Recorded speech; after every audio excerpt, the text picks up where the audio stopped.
Okay, let's jump right into this explainer. We've all been there, right? Those moments where absolutely everything just seems to fall apart. But today, we're unpacking a strategy for not just surviving those really dark times, but fundamentally reframing them.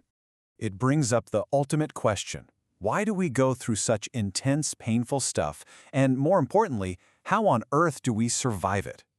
Well, today's source text, The Laws of Life, pitches a really fascinating idea.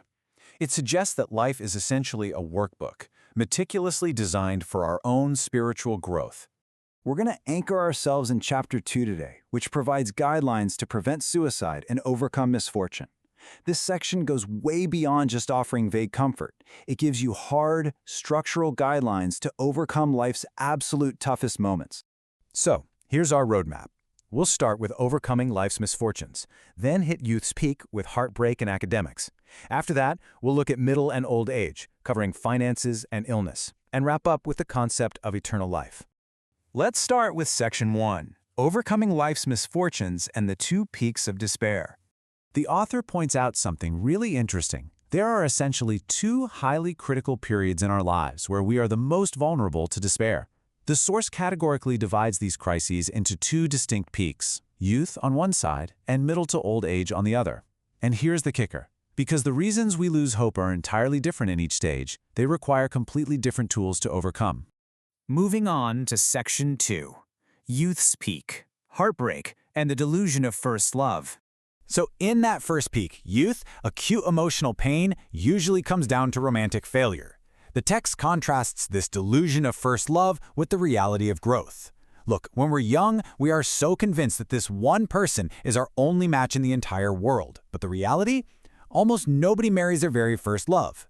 Instead of seeing a breakup as a total dead end, the text says we need to view it as essential practice. It's a stepping stone that actually builds the wisdom you'll need for a successful marriage later on.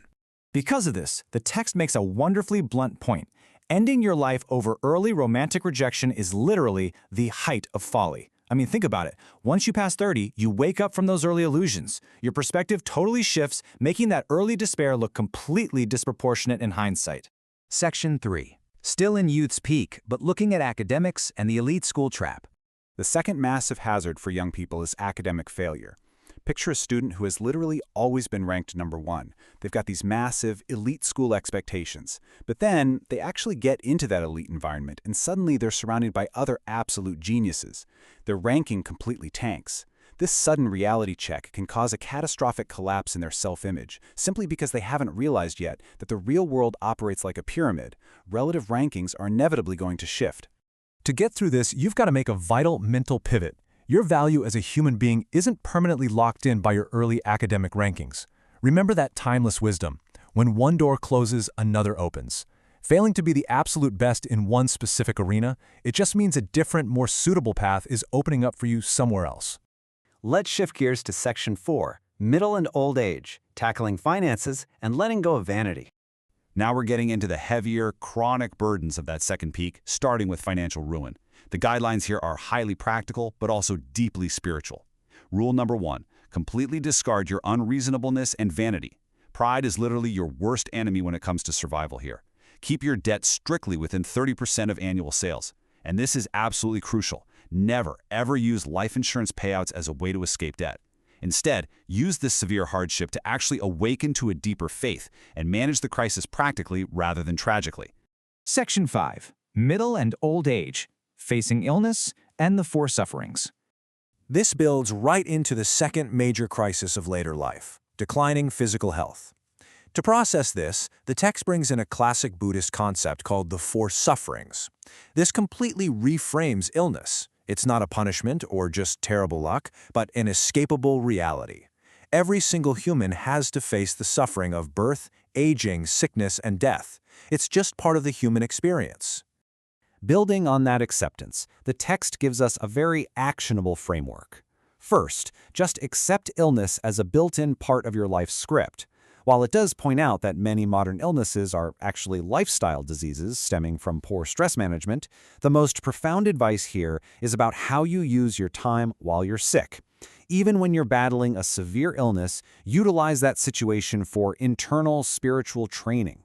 How you maintain your state of mind while your body is failing, that becomes your true goal.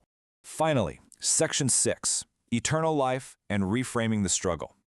Bringing both of those peaks together, youth and older age, we hit the ultimate philosophical resolution of the laws of life. The overarching message here is that our time on Earth is not just a random sequence of chaotic events. It is a deliberate school for the soul. The author uses this brilliant metaphor for the mental reframing process. When a crisis hits, step 1 is to stop telling yourself, I am just suffering. Instead, tackle life's crises exactly the same way a student tackles a challenging workbook exercise. View your heartbreak, your financial ruin, or your illness as a highly difficult math problem that was assigned specifically to you. The purpose, and honestly even the joy, comes from engaging with that problem and solving it to build up your spiritual strength. So, I want to leave you with this really profound assertion from the text. Human beings are living an eternal life. If life really is an eternal training ground and the soul endures way beyond our temporary physical struggles, how might that change the exact way you face your next great challenge? It's a pretty powerful tool, replacing finality with a continuous journey of growth.